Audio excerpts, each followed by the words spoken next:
Today on Gardening with Greg, I'm going to show you why this right here can be your worst enemy.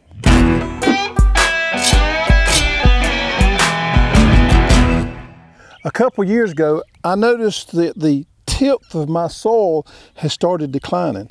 And the tilth is simply just the physical condition of your soil. And it started getting real powdery.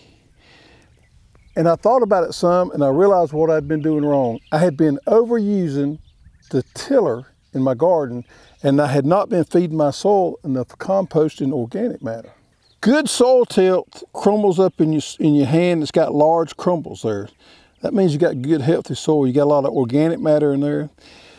And also, when you have good soil tilth, the soil holds the nutrients better and the water flows through the soil structure better. When you have bad soil tilth, it's real loose and it doesn't hold crumbles together. Also, if you have soils that get compacted or crusted on top, that's another sign that you got bad soil tilth. Now the reality is sometimes we have to use mechanical means to incorporate these cover crops. So I had daikon radishes here in this plot, and I've already run the tiller through there one time, and it busted them up pretty good, but you see I still got some more. So what I'll end up doing is I'll take the tiller probably one more time and run through here and bust this up so it'll help it decompose so I can work the soils. But the key here is do not use the tiller no more than you have to. Do not use the tiller for cultivation at all. There's a lot of other means out there that's a lot healthier for your soil than using a tiller. That tiller just beats your soil to death.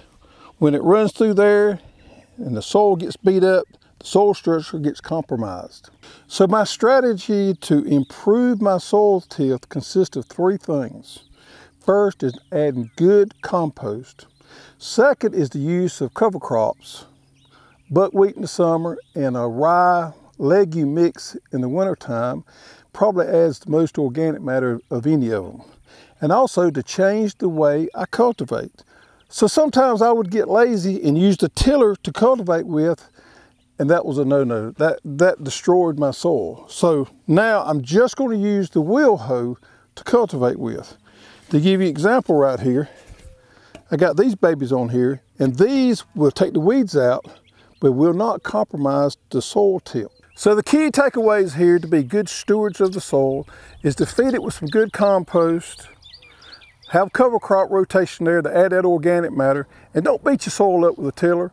Use other means of cultivation that's easier on your soil. So there you have it. Feed your soil good and it'll pay back great dividends with some good groceries. Hope you enjoyed this video, and we'll see you next week on Gardening with Greg.